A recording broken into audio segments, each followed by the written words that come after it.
Good morning, good afternoon, good evening, ladies and gentlemen. Welcome back to TRACKILICIOUS. We are here for the West Coast Wednesdays at Seventon. I am joined by the lovely Kuzya Terekhov. Hello, Kuzya.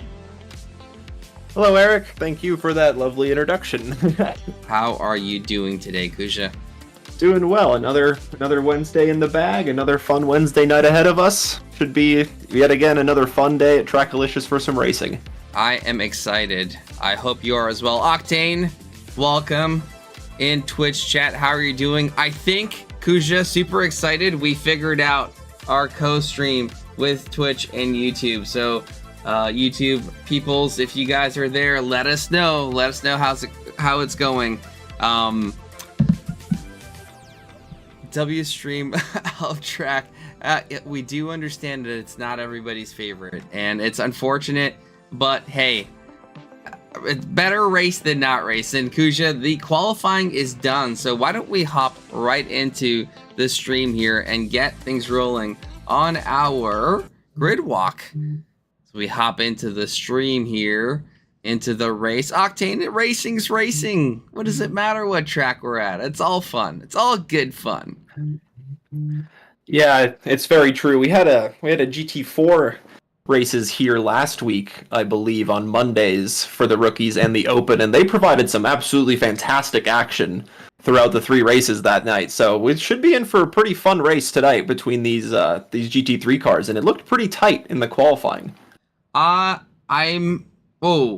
excited. You know, I was expecting Jake to be kind of on pole, but looks like we got a bit of a surprise there with him dropping down into third. And with that, why don't we do a bit of a grid walk and see who is out there? We have in P1 Curtis Rustin topping the charts here at Seventon in the Derive Motorsport Ferrari.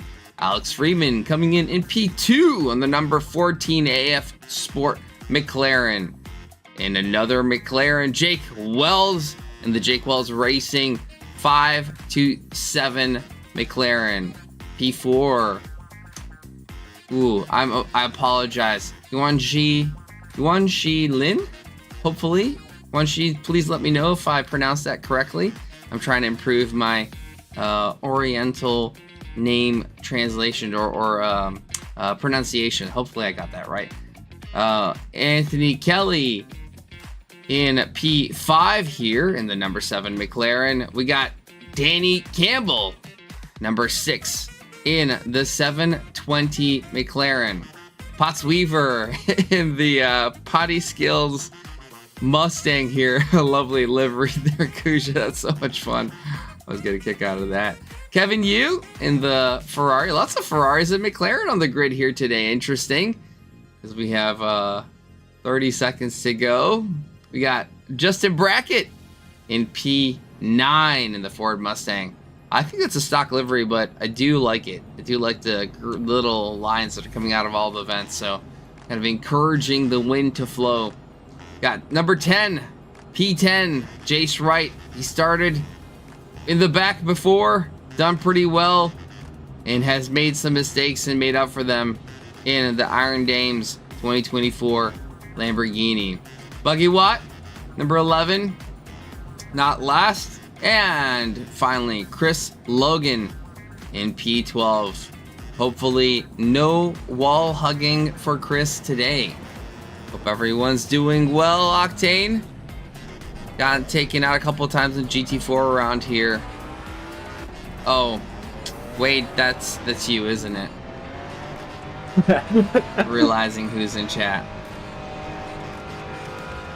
Yeah, unfortunately, incidents do happen, but it seemed like a little bit of a learning curve, especially around a track like this where it's not such a popular choice. So, like we kind of said it during that stream, where it was a little bit of a, how do we say, just a bit of a learning curve getting to know where and how to overtake, and it's certainly cleaned up by the second race. Yeah, that does tend to happen in the GT4 series. Now, albeit my preference would be that they get it right the first time around, or at least take a more conservative approach to something that you know is going to be a problem with the huge penalties on lap 1. Now, we don't have pit starts. Not Wade. Oh my god, I'm certain that I've made this mistake before, and I know who that is, but I don't remember. Give me a second. Let me think. Don't tell me. But we do. Yeah. So we don't have the pit starts. We don't have the pit starts here in our West Coast Series. It is regularly stewarded, but we do have double time penalties for lap 1. Again, just to discourage people taking each other out in lap 1, and that's kind of a good thing, wouldn't you say, Kuzya? Oh, I agree. Lap 1 is it's a good place to absolutely lose the race. You could certainly gain a few positions, but it's all about taking a risk versus reward. If you see an opportunity, absolutely go for it, but but at the same time, you don't want to risk putting yourself or another driver in danger and risking getting a penalty. So yeah, it's absolutely better to take it safe than sorry on the first lap. Get to learn your opponents, get to learn where that car is weak, and then pounce on any opportunities you can throughout the 50-minute race we have ahead. Yeah, risk versus reward is absolute. It's just you are speaking sweet whispers into my ears, Kuzya. I keep telling people it's all about the risk percentage on whether it's worthwhile for you to do it or not do it, and what the result is. Ultimately, the race is long. Lap 1 isn't, and you could lose it all but not win it all in that place. And Snetterton, the good thing about Snetterton is there's quite a bit of grass to mow for those choosing to take a bit of an off-road excursion. Not too many walls to hit, so mistakes can be made, as you will see a bunch, because it is difficult to spot breaking points. If I remember correctly, and I've driven Snetterton not as often as one would like. I say that hesitantly, as most people don't really like. But yeah, really difficult to find breaking points, and that's something that's going to be a real stickler for these guys as they line up 2x2 zipper formation, alternating, trying to optimize their position and get the best run into the first corner, which is riches. And here we are about to cross the start-finish line. Adrenaline pumping, getting excited to get going. And we are green, go. Jake Wells gets a fantastic start, but being blocked by Curtis Rustin and Freeman blocked in there. Freeman does get a great run into the first corner. Jake Wells deciding to back up. Looks like everybody getting through relatively cleanly. Someone must have missed that breaking point. Falling back, the number 99 of Kevin Yu going wide. Whoa! My eyes being somewhere else. I missed what happened to Alex Freeman. Let's go back and have a quick look. Alex Freeman there. We can look at Kevin Yu first, and then we'll hop into Alex Freeman's car. So let's have a look at what happened at the start here.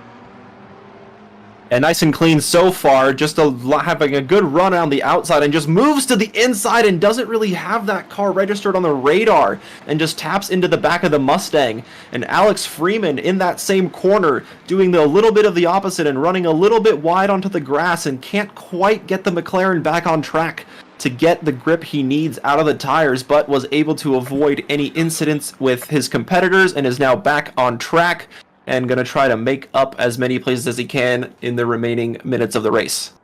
Alex Freeman is going to be kicking himself for that mistake, just going a little wide on that corner and not having the grip to make it back. Fortunately, while it is extremely bumpy out there, as we saw, he did not hit anything. So tires might be struggling a little bit, but he's going to have plenty of time to come back and try to make a move back, as he did have the raw pace. But it's just one thing to set a hot lap in qualifying. It's another thing to be under pressure in the race, looking behind and looking ahead, and maybe not, trying to find those breaking points. Yeah, absolutely. As we saw there, his car was just absolutely bumpy. Just went over a huge bump and just went up in the air and wasn't able to recover it back onto the racing surface. So just didn't quite have the grip he needed to stay pointed in the right direction. But nonetheless, still plenty of racing to go for him. Jace Wright moving his way up through the field, benefiting from the few incidents we saw on lap 1, moving from the back of the field, relatively back of the field, up into 8th place overall. Chris Logan, I must say, with an impressive start, up into 6th place from last on the grid. So he's already made up half of the grid in about 2 minutes, so we'll see what he can do in the remaining 48. Yeah, Jace being the closest car on track, get a little bit closer for the excitement as the others try to figure things out. And I'm sure we're going to see some excitement as Alex Freeman tries to work his way through the grid. But right now, all eyes on Jace Wright. Jace Wright in the only Lamborghini on track. Every other car, actually, we have a singular Lamborghini and a singular Porsche from Lynn. So that's kind of exciting to have the diversity of cars, but everybody else, multiple McLarens, multiple Ferraris, and multiple Ford Mustangs here on track. Yeah, it's always fun to see a good and varied grid. Of course, missing a few drivers who are typically driving the Lexus, so I'm not having that V8 noise today, but I'm sure they will be back in due time for the finale next week. Yeah. But yeah, it's always fun to see the diversity in the grid, like you said. Yeah, I think the light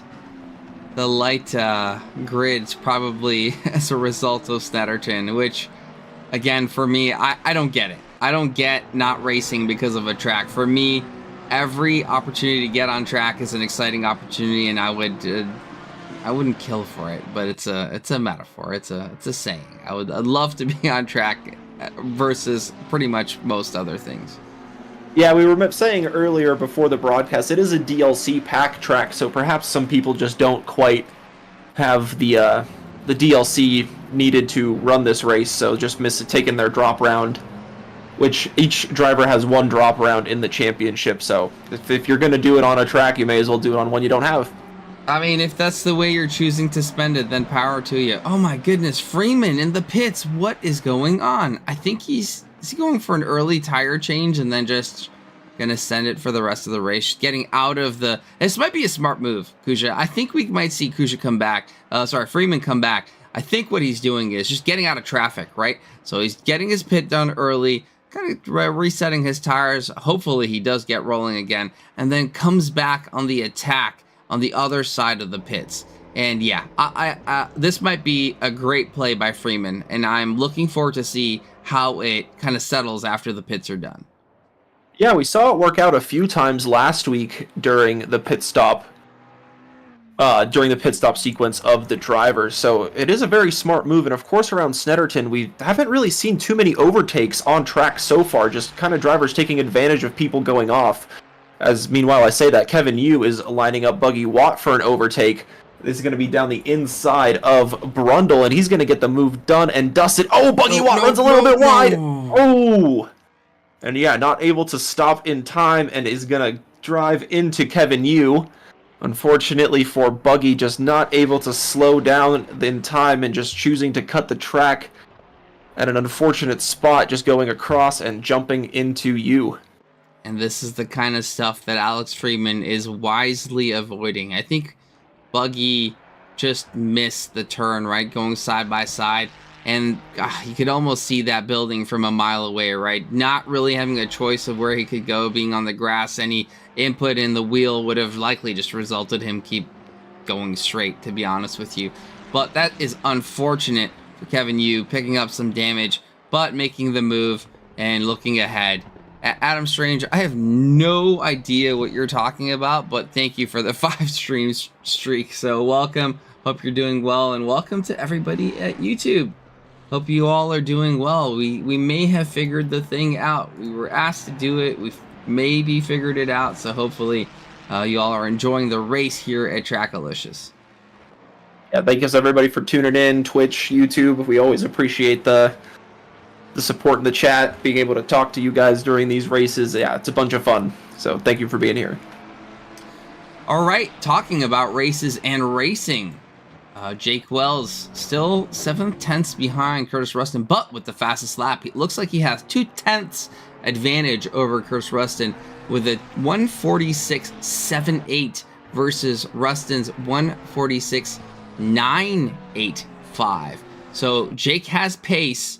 Not quite sure what happened in qualifying, given that it looks like he's pretty quick. And I'm just noticing, Kuzya, the hips of that McLaren don't lie with no paint scheme, which I know Jake has. It just must have been an upload error or not downloaded by my part. But that rear end hip looks quite voluptuous.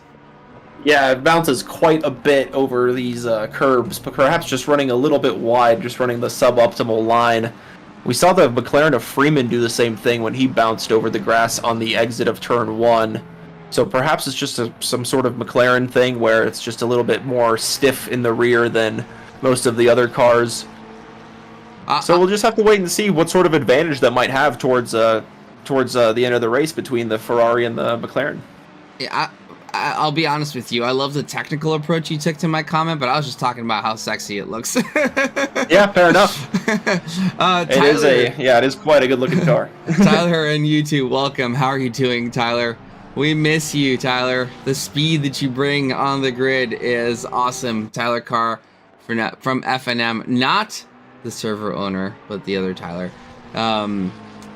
Welcome, Tyler. Hope you're doing well. Hope you're enjoying some racing here at Snetterton. And Jace Wright now up behind Chris Logan. Logan has made a bunch of positions, as you do when you are maintaining your position on track. So credit to Chris Logan. And we joke if Miss Logan Goes Racing is on here. Miss Racing. Hope y'all are doing well. Actually, Chris does stream. Let me see if I could find the channel for you guys. So if you guys are looking for a first-person perspective, we have a couple of the drivers on here that do stream, and I'll put those up for you.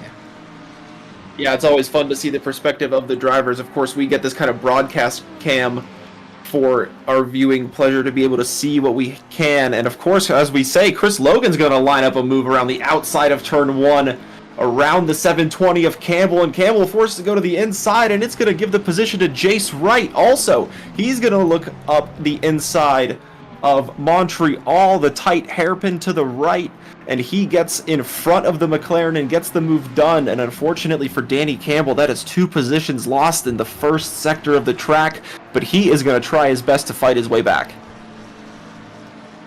I apologize for my late button pressing here on the stream side. I am having trouble. I don't think Logan's streaming right now, but what we will do is we'll give Jake Wells a shout out. If you guys don't know, everybody knows. Everybody knows the Jake Wells.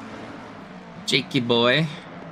Yeah, and Jake Wells actually overtook Rustin for the lead of the race. Rustin now in P2, going to try to stay close to the tail of Wells as best as he can. Rustin now does have the fastest lap. Must have just made a small little error for Jake Wells to just take a good opportunity. And now looking really feisty behind the McLaren. We'll see what sort of pace Jake Wells has in the clean air now that he doesn't have to follow the rear bumper of the Ferrari. But on the same side, Rustin doesn't want to give up too much of a gap behind in case Wells makes some sort of error and gives any sort of opportunity for Curtis Rustin to pounce on that. Yeah, Jake. We know Jake is quick. We know he's got them moves. And for those of you who want to check out his stream, really great streamer. Core of the Tracklicious community, core member of the Tracklicious community, and of the Jake Wells racing community. Great guy. Now a Floridian taking the lead of the race here in England at Snetterton. Yeah, it looked like just was able to just get by. Not sure quite how and when, but was able to get it done, pulling quite a bit of a gap now, way more than a car's length than Curtis Rustin would like. And in the background, Lynn and Kelly were hoping to gain as much ground as possible on these two while they were battling it out, but it looks like the move will just be done and dusted for Jake Wells as he's pulling out even more of a gap through the second sector. Seems like the McLaren just has quite a good pace advantage through those medium and low speed corners of the first section, and the Ferrari might just be able to catch up down the straights, but not having any sort of solution for the McLaren in the corners. Yeah, I think the McLaren has the better top speed. I'm not quite sure. Neither one of these cars really known for their top speed, but yeah. We see someone going off in the background there. Anthony Kelly. Let's go back and see what happened. 10 seconds enough? Yes, it is. Missed braking point or turning point. You're going to see that happen quite a bit here at Snetterton, as we were talking about earlier. It's just one of those tracks, I think, Kuzya, you might have more experience than me, that it's really difficult to get an optimal line. I think we're talking about Donington kind of similar way, where you either feel like you're going too slow or you're off track. Yeah, of course, it is pretty hard to find the line. The layout is almost laid out in a big field, so you don't really have a lot of natural braking markers to choose from, like perhaps like trees or some sort of, wall coming out at weird areas. All the barriers are moved really far away from the track as well, so you can't really pick some other sort of stationary point other than those really small brake boards. And of course, they are non-permanent brake boards, so any sort of incidents that we saw perhaps like in lap 1 with Kelly going a little bit wide, he could take out some sort of brake bar markers, and then they're not there for the rest of the race, and the drivers have to adjust to that. Yeah, that tends to happen in a bunch of different tracks. Bathurst at the Chase is definitely one that comes to mind. Really difficult to find the braking point, and once you get once you get to the point where you're past the I die every time I put a lap down at Bathurst and you graduate from that, right? So I die every lap.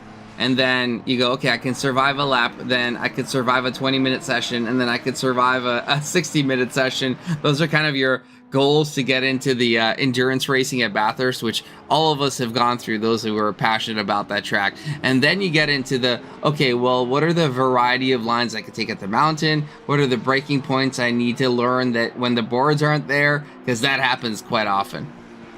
Yeah, it really does at that spot in particular. Fortunately, around there is a bit of a wall pretty close by, and the grass has a little bit kind of patchy areas where people tend to brake, so it is a little bit more, not necessarily easy to pick out. But there are points, but while driving around here on board, I personally haven't driven around here in the sim myself, just based on the onboard footage I've seen from the GT4s and now these GT3s on the West Coast Wednesdays racing around today. Yeah, it just seems like a really narrow track where there's really not a lot to choose from. It's pretty flat as well, not a lot of elevation change. Just, yeah, a lot of kind of tight, winding corners where one just kind of feeds into the next. And if you don't get the right line through one, you're really kicked out of line for the next corner, as we saw that happen to Buggy Watt in the braking zone. We saw that happen to Kelly, who's just ahead of this battling pack of Wright and Logan. So yeah, it's very easy to get caught out if you don't pick the right line through one of the corners. Yeah, and welcome, Gargle Some Water. Hope you're doing well. How are you doing? Did you stream today? And Jace Wright, you know what's odd about the grid today and the starting grid is that it just seemed like there were quite a few people out of position. As we see Alex Freeman, what is going on? Freeman in an island of his own. Looking okay so far. A bit wide. Coming back on track as you would expect. Some grass on entry. Some curb on apex. And then a lot of curb and grass on exit. I'm not sure why he just pulled off to the side, though. It didn't seem like the car picked up too much damage, but perhaps just thinking he's too far back to make up any moves happen, and unfortunately for him, he's going to be retiring from this session. That is really unfortunate. Yeah, just especially after that lap 1 incident where he just went just a touch wide on the curbs and just wasn't able to recover it really, especially after hitting that big bump. So yeah, just nothing really he could do about it. Just you would assume you could run a little bit wide on the exit of a few corners, but just getting caught out, perhaps just with the inexperience of not being around Snetterton so much. Yeah, and that happens, you know. I guess, yeah. As we've said multiple times, just is probably, I would probably safely say unanimously the least liked track of all of the ACC drivers as a whole. You know, some people like it, but I would say if you were to put up a poll of 1,000 people or of 10,000 people, I would assume Snet comes in dead last. And we have Jace Wright with a yellow flag. Oh no, Jace! be thy travels take thee. Yeah, this was that Board. battling pack for 4th place, with Jace Wright being the caboose of this train. Oh, and just running a little bit wide onto the curb and just snapping back. Oh, and into the wall. Unfortunately, that is the one place on track where it seems like there is a barrier just to prevent people from cutting across to the other side. And yeah, unfortunately picking up a bit of damage on the front. But we saw last week he was able to maintain an absolutely mega pace with the damage he picked up around Coda. So maybe this is just down to his strategy. Maybe he likes how the car feels with a little bit of a loose front end. So we'll just have to wait and see how it plays out for him towards the end. As we have Alex Freeman in chat, has hung up the gloves, untied the shoes, and decided that these hands are for typing, not for driving. Alex, that curb on the exit sent you off, and seemed like that's the way the cookie crumbled. As Jace right here trying to trying to find his pit box. Sorry, I don't mean to laugh at you, Jace. I'm laughing with you. You know, we gotta laugh at these situations and see. We've all been there. Yeah. Yeah, we've all been in that situation, just trying to find that pit box, and then for some reason the car just doesn't lift up, and then you panic. You got to start your car again, move backwards, maybe move forwards, and yeah, just it's a sympathy laugh, I would say. Yes, sympathy laugh. I like it. Thank you for saving me, Kuzya. Oh yeah, we've all been there. Chris Logan in P5, looking pretty good. Yeah, like. Goodness, earlier we said that there are not a lot of walls to go meet up with, and looks like Jace Wright did find one. And yeah, Alex, you're in chat. I have a question for you. Okay, so Alex, you did a pretty good job. I think you did a smart move. Actually, I'm really disappointed that you quit on the premise that I thought you would. You had a great strategy. I thought your strategy was good, and I was really hoping to see how it played out. That's the main thing. Jace Wright with a stop go 30. Oh no! No, unfortunately for him, after boxing and repairing all that damage, costing him so much time, and he has to come back through and do yet another pit stop. Unfortunately for Jace Wright, he's in 11th now.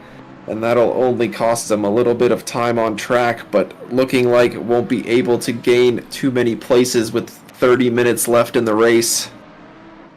Jace, if for some odd reason you have the stream up and you can hear me, don't quit. I'm very curious to see if you can come in P not last. Keep going. Let's see what you can do. You still have more than half the race left. I think you got it in you. This is a new challenge, a new race for Jace Wright. P not last is the objective. Come on, let's see what you can do. Yeah, it's always good to see that never give up attitude, and hopefully he will demonstrate that for us tonight. Yeah, just unfortunate. Just again a track maybe just unfamiliar with the pit lane, and just getting a little bit caught out potentially with how much damage there was on the car too. Oh, and almost a double mistake here between Logan and Kelly. Kelly making the same mistake we saw earlier, just not getting it slowed down in time and running wide on the exit of Nelson. And Logan himself getting a little bit oversteery into the first part of the corner, but able to hold it and gets the position on Kelly into 4th place. I really want to see what this looks like from Logan's perspective, because I'm sure he's going, oh yes, I got the position. Yeah, the McLaren just seemed to brake just that hair too late. Didn't get it slowed down in time for the corner, and just didn't pick the right turning point either. And just went a little bit wide. Oh, and Jace Wright just running a little bit wide in the background there of turn 1. He's able to hold it, and back on track he goes, and just gonna wait for some cars to go by, and back he goes, rejoining the racing line. I think you said it correctly earlier, Kuzya. I think this is a familiarity problem. You know, I don't think this is a track that a lot of people like. They don't drive it a lot, and then they come here and then try to get at the same pace that they usually are at, and then just making all these mistakes, whether it's on exit or entry or on the curb or in the pit lane, as Jace Wright has done.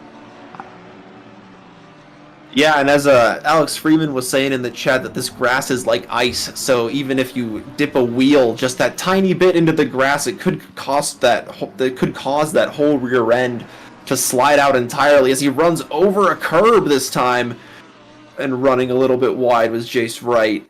Yeah, not really helping himself there with those small little errors, just running a little bit wide onto the grass, running a little bit over the curb too much, getting the car out of position and out of sync with how it's supposed to be feeling, but nonetheless still getting it pointed in the right direction and still rolling around in the race. Yeah, Alex, I think the mistake was trying to catch up. I think you had great pace, and if you just stuck to your pace, obviously hindsight being 2020, but you know, I can couch quarterback here. That's literally what I'm kind of doing, being a commentator. I think you just stuck to your pace, you would have come out a winner, because everybody else has been battling so hard that if you just stuck to your guns and just maintained focus, I think you would have gained 3, 4, 5 spots from that P-last that you were in.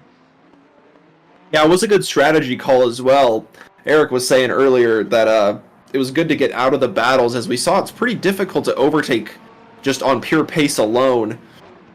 And so he just, it was a pretty good call, just getting in clean air, racing your own race, not necessarily getting involved in too many battles. As we see here, this is Lynn catching up to the back of Rustin, less than half a second separating the Porsche and the Ferrari.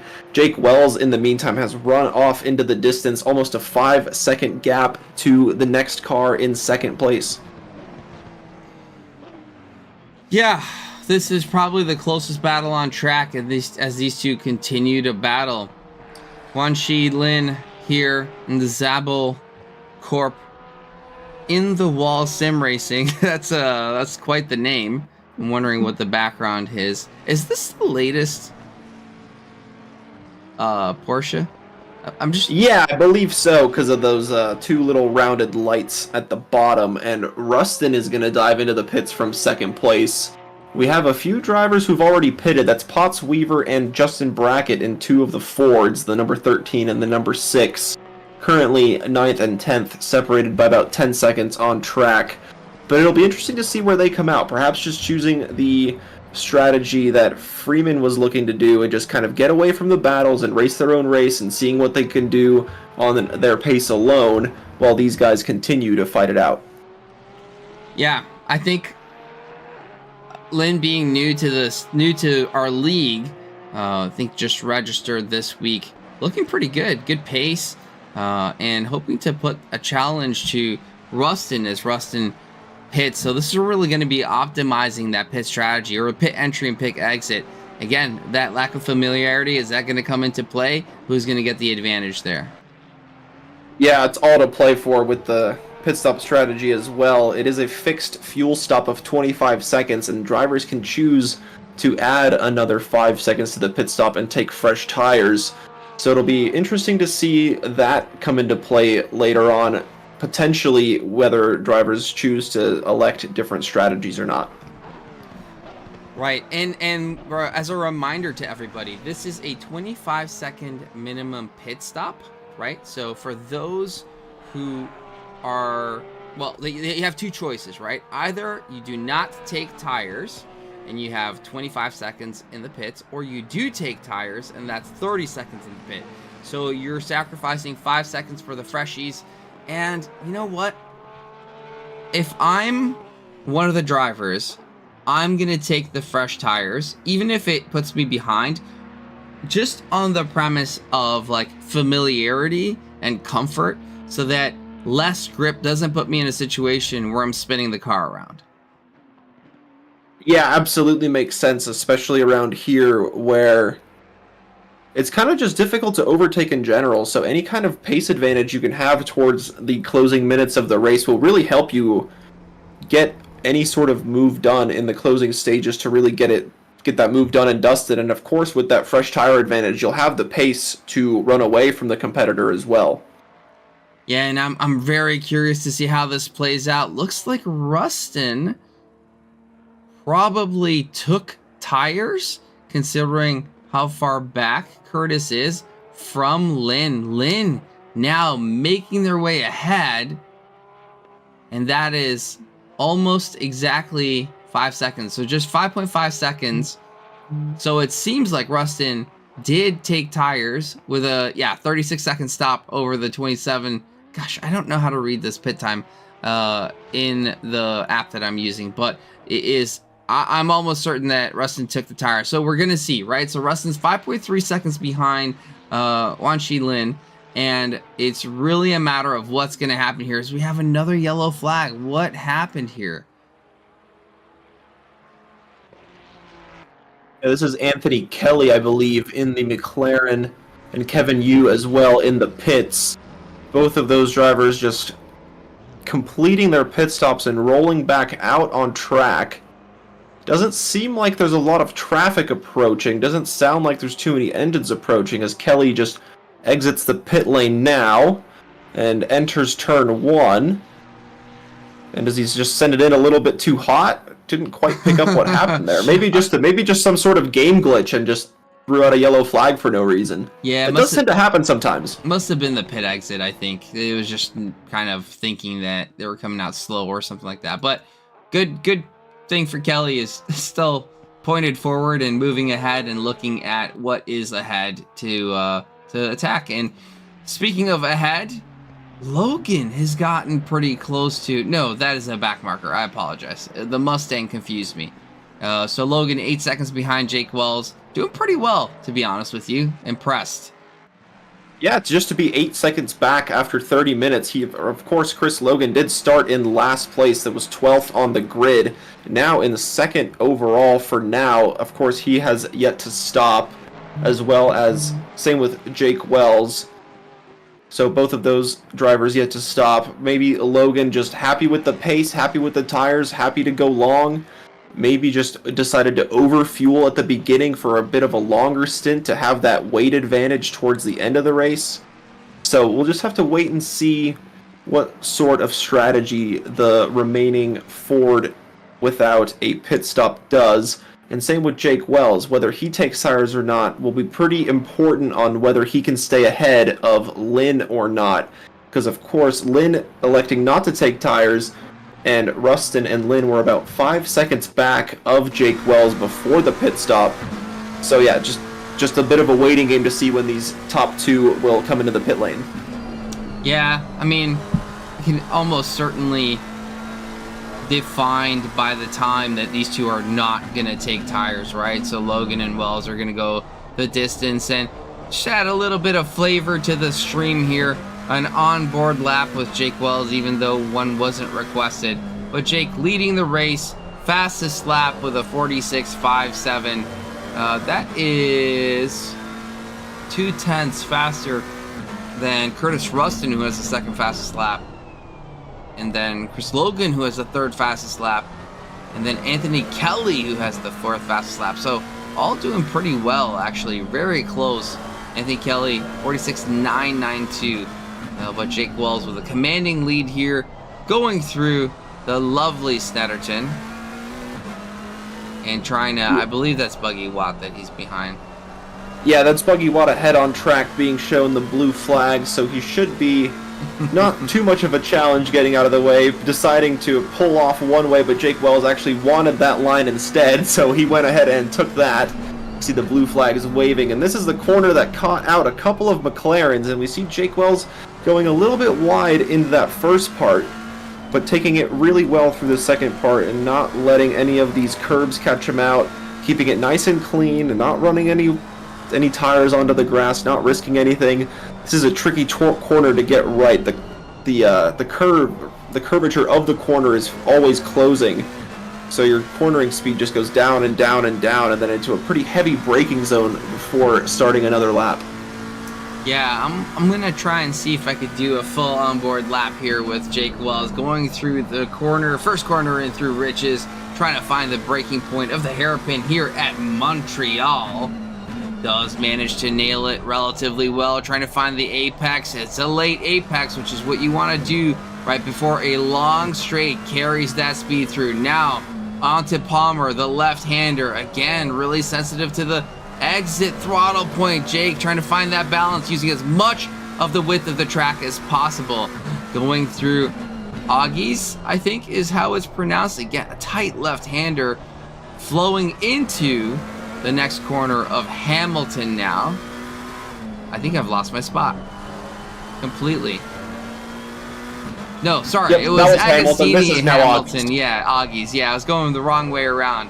Now through Williams. Oh, trying to really maintain the balance of that McLaren, the rear end coming loose, but Jake's quick hands do manage to get it straightened onto the Bentley straight, the longest, second longest, close to longest straight here on the back straight. Trying to find a perfect breaking point through Brundle. 2 down, 3 down into the chicane-like corner of Nelson. Lots of apex, lots of bump on the apex there. Lots of curb on the apex. That's the word we're looking for. And through the bomb hole now into Coram, that multiple apex right-hander here into the breaking point of Murray's tight. Again, huge curb on the apex there. Don't cut it too much. Onto the final and front straight here. And that is a lap with Jake Wells with 15 minutes and 57 seconds remaining in the race here.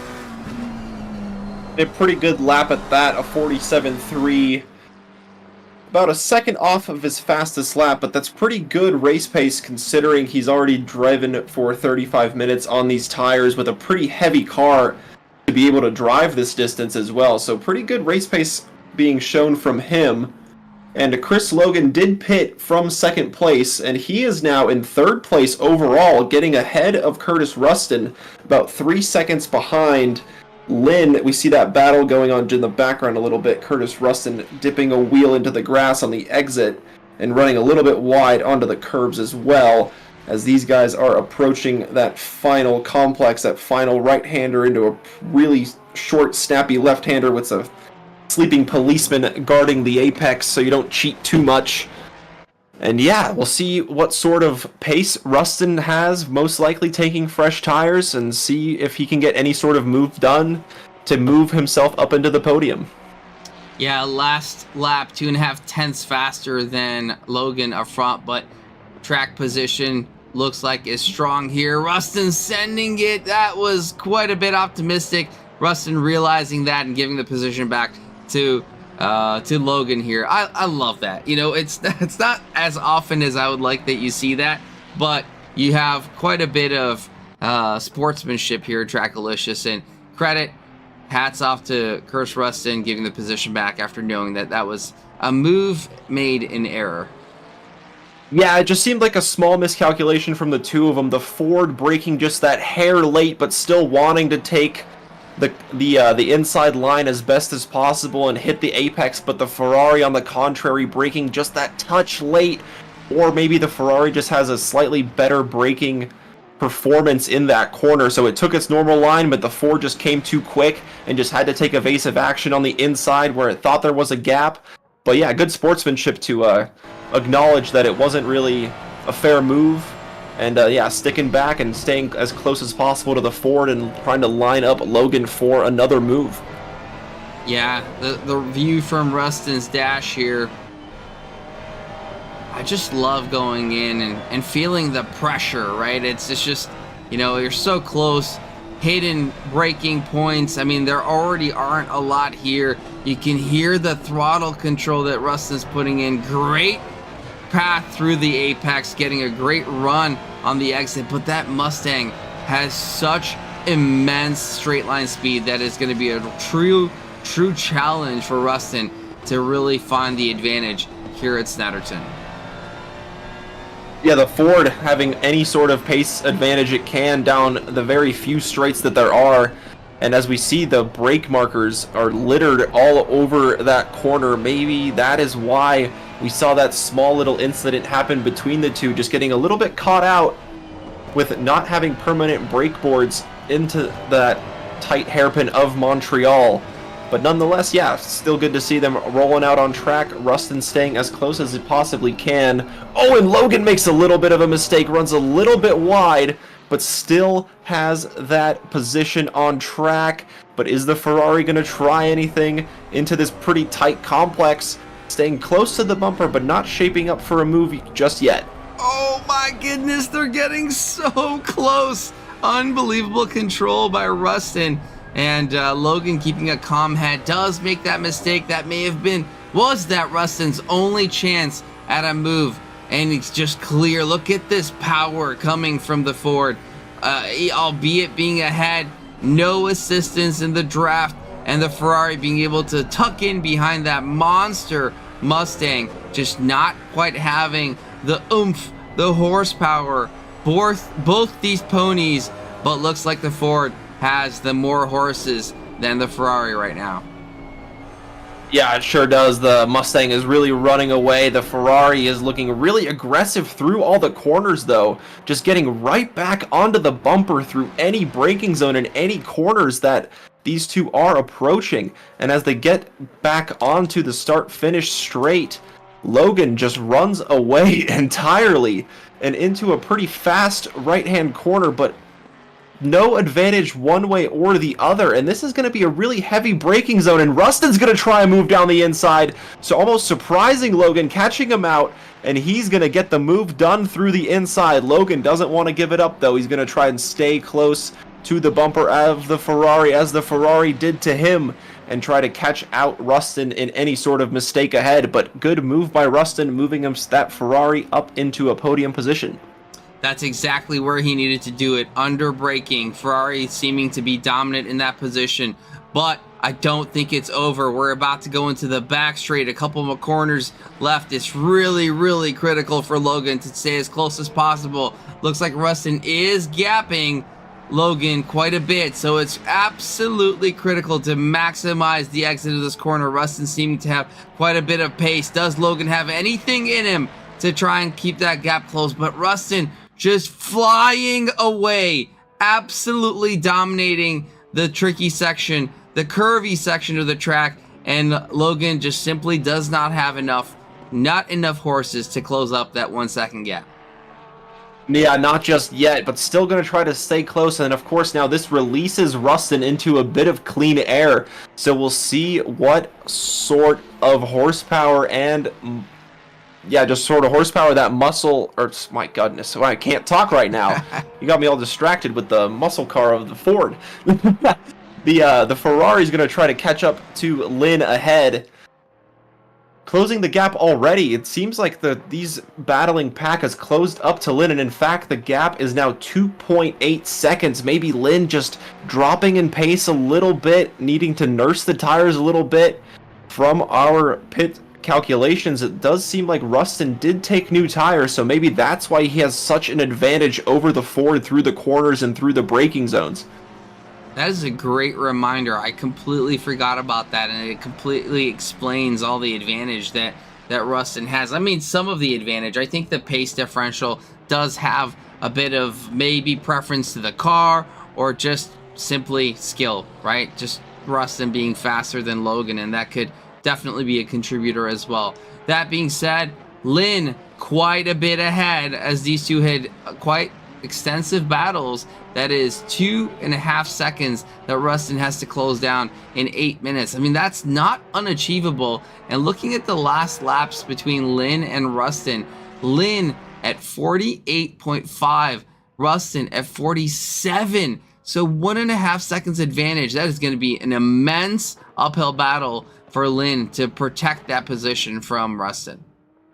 Yeah, perhaps just running a little bit wide, making a little bit of mistakes here and there, costing a second of lap time compared to his best.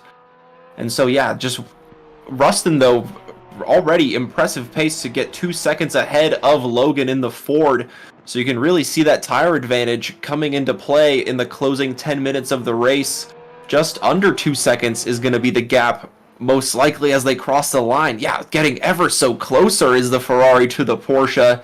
Let's see what the gap is. 1.5 seconds. Curtis Rustin setting the fastest lap of the race, trying ever so much to get onto that second step of the podium. Of course, he qualified in pole position, gave up a position to Jake Wells for him to move up into first place, and now deciding to pit early, take a bit of fresh rubber, giving the position to Lynn through the pit stops, now trying to get onto the tail of the Porsche.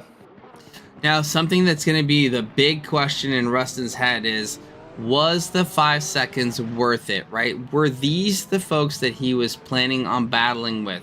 Sure, you got through Logan. Sure, you might even get Lynn. But all the battling is giving Jake Wells an immense advantage. Now, Rustin lapping quite a bit faster than Jake Wells. A second a lap faster than Jake Wells.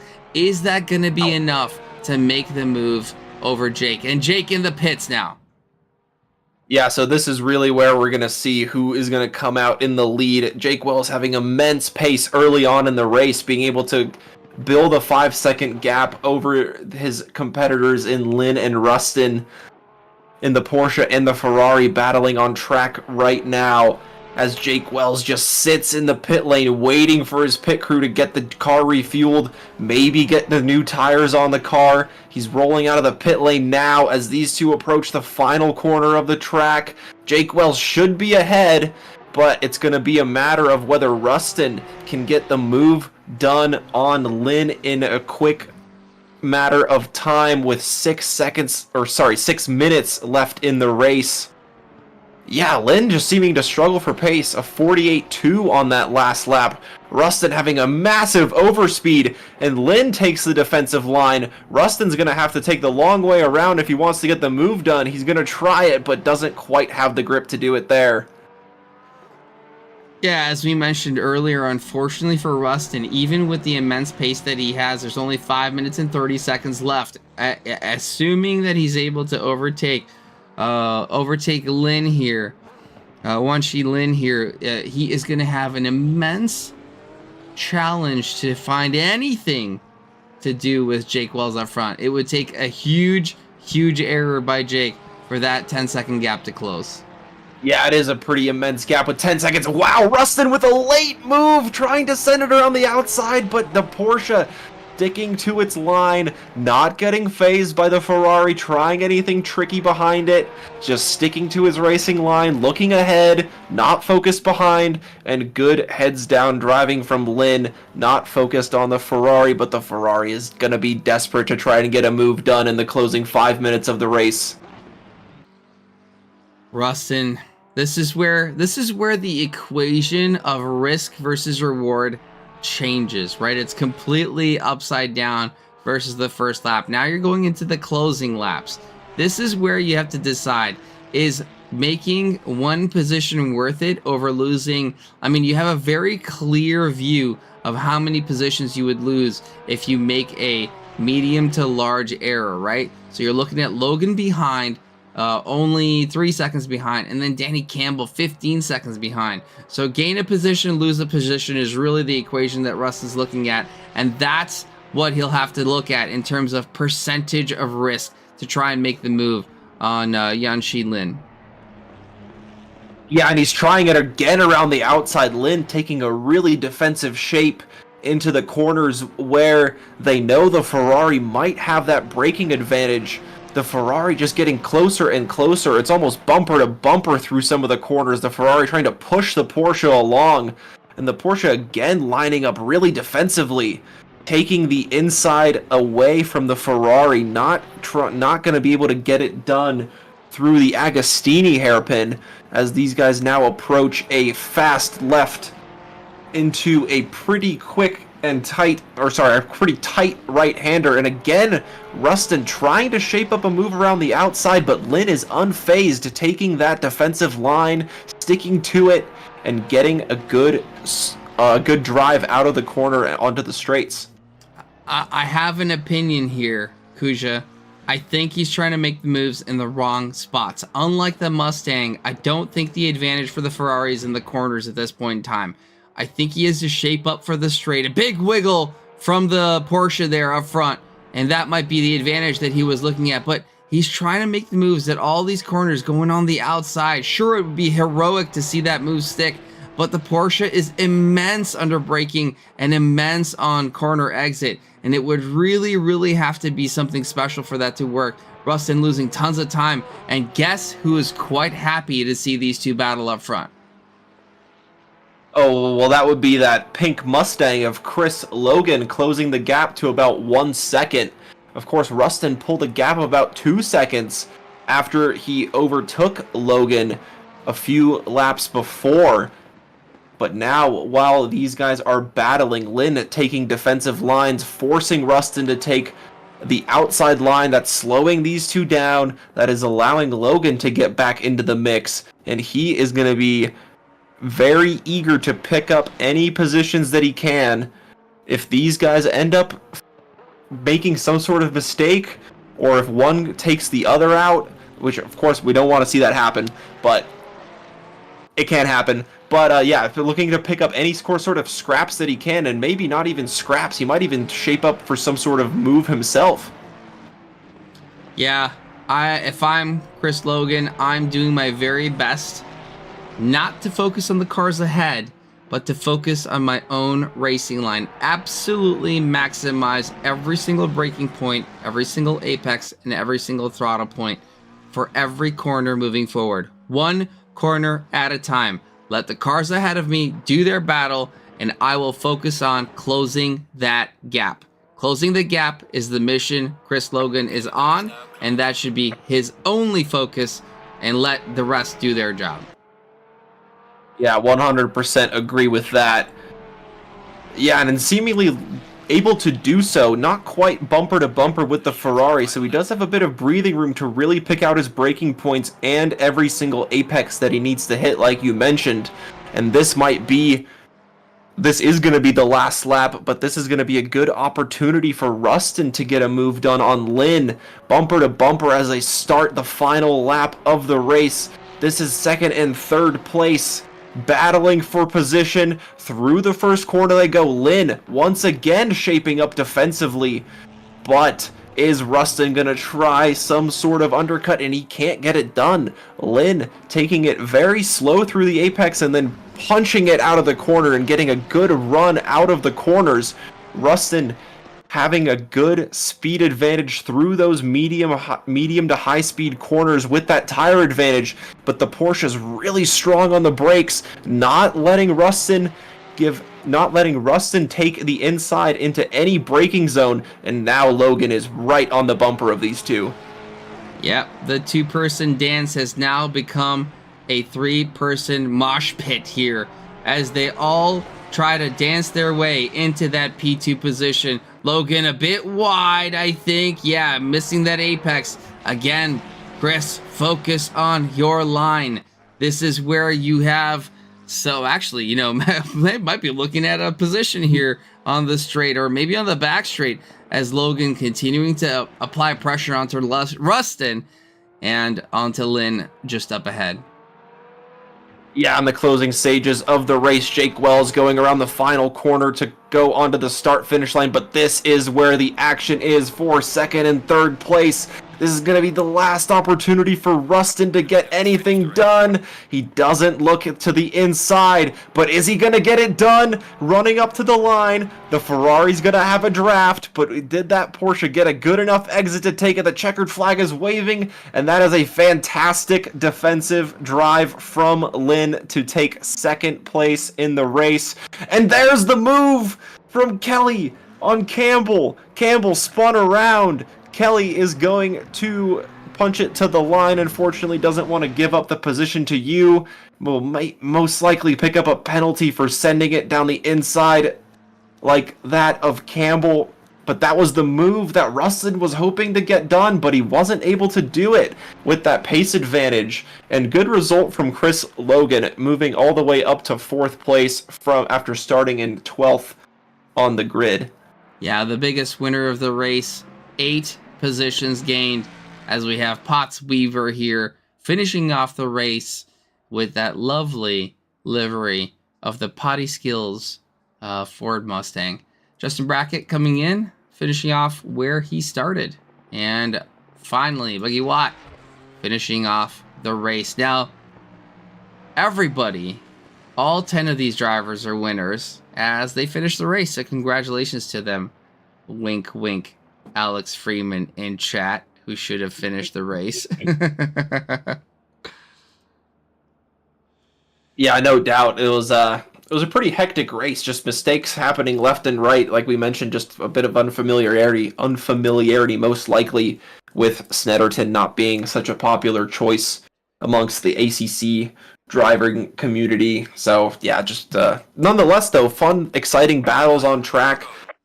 Absolutely exciting and thrilling last 20 minutes after the pit stop stages to see Rustin try and work his way through the field, get some moves done on Logan, and then battle it out towards the end with Lynn, who absolutely shaped up every single braking zone defensively and absolutely nailed it. Didn't give Rustin any sort of advantage at all. Let's see if we could get some of our podium finishers on here. I see Jake's there. Let me see if we can get Curtis in.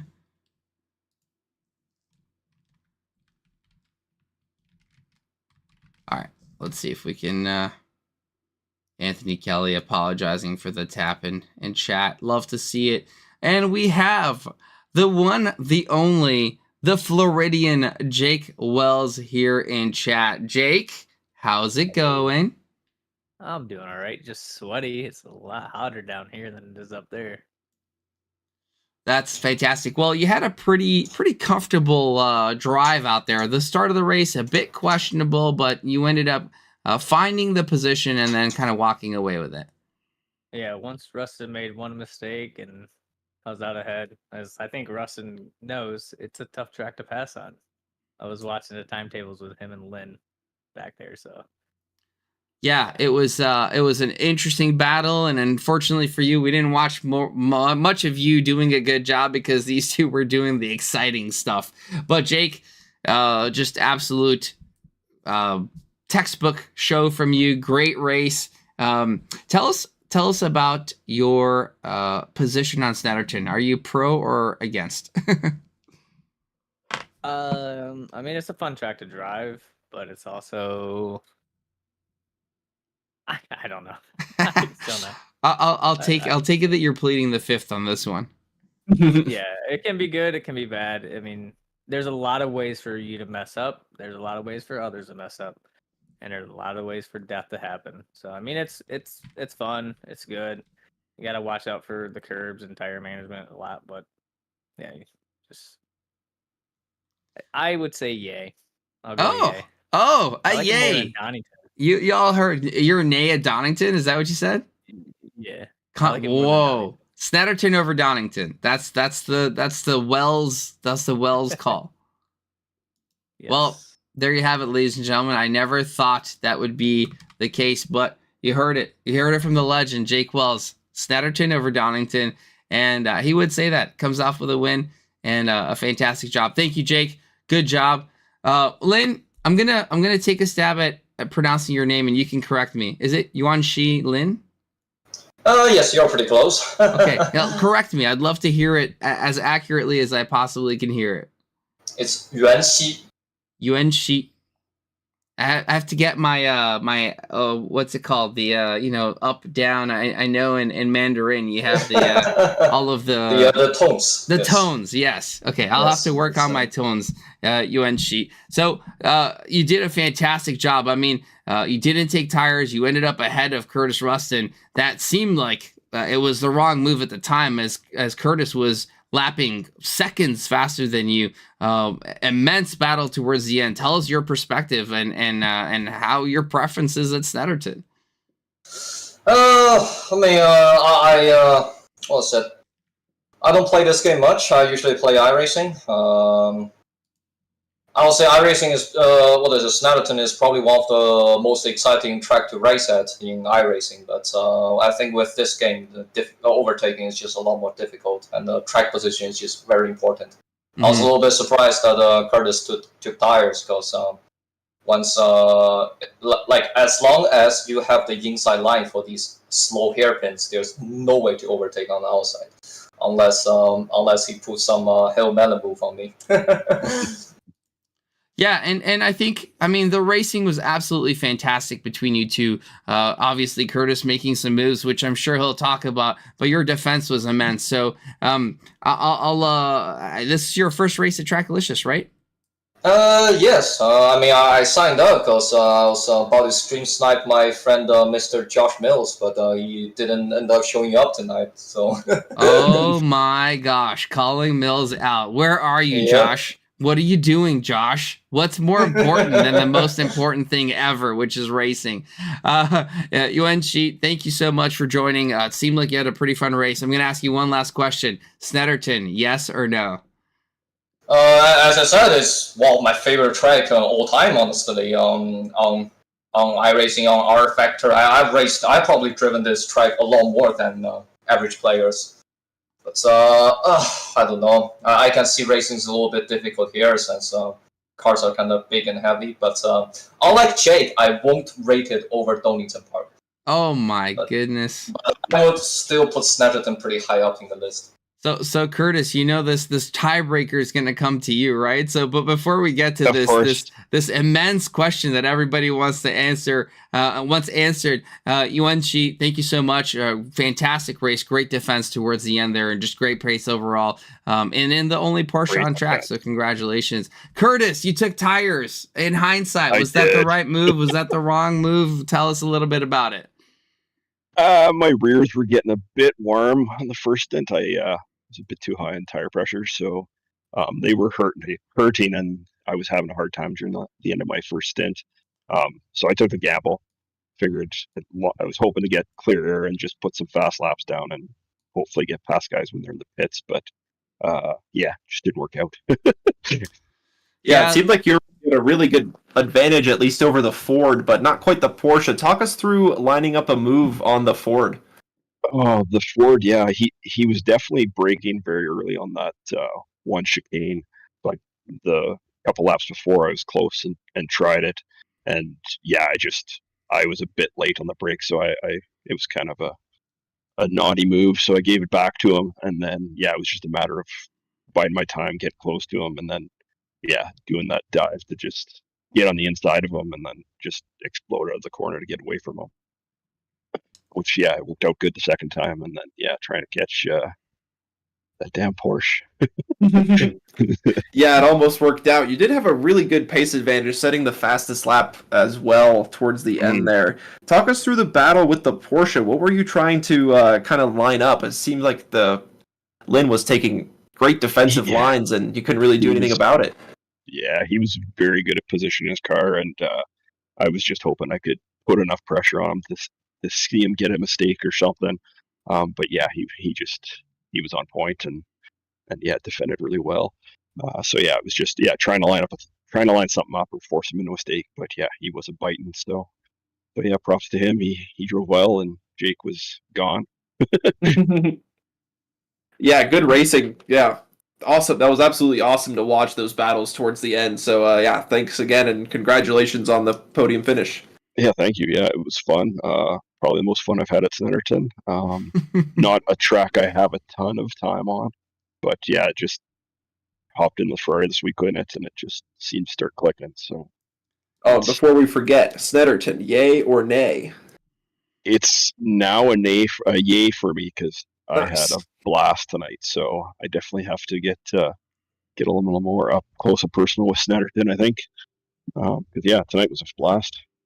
Yeah, fair enough. I must say, before last week in the GT4s, I didn't really have too much experience with Snetterton, and they provided some absolutely awesome racing, and same with the GT3s tonight on the West Coast Wednesday, so my opinion might be swayed a little bit more towards Snetterton than I thought. Yeah, that track is a blast in GT4s. Yeah, so we have seen some amazing racing from Snetterton. I think 2 weeks in a row now.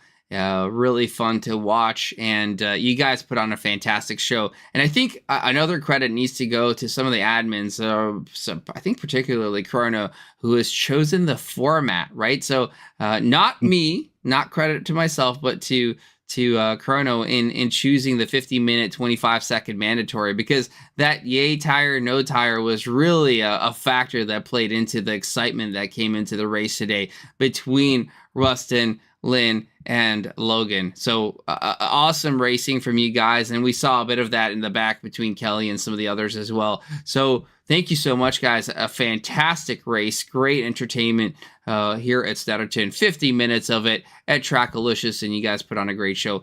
Thank you so much. And we're going to close the stream off. Kuzya, I'm going to let you take that while I set up the raid here. Yeah, sure thing. Yeah, another fun 50-minute race on West Coast Wednesdays in the bag.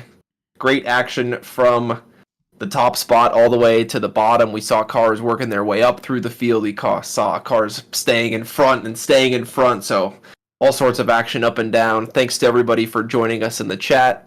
Always providing us with some questions, some good answers, some good insights onto what happened during your guys' races. So yeah, we always appreciate everybody joining us all around the world. And yeah, thank you once again. Yeah, and Alex Freeman, you don't get an opinion. You take your Seventon over Olton back. We're not listening to you. You have to finish the race to have an opinion. So next time, why don't you go ahead and do that? And that being said, ladies and gentlemen, we're going to raid Lentillion, who is currently driving some LMU at Sebring. I am Eric Ghoukasian, joined by the lovely Kuzya Terekhov. Good afternoon, good evening, good morning, good day, wherever you are. And we'll see you next time. Coming back tomorrow for some iRacing.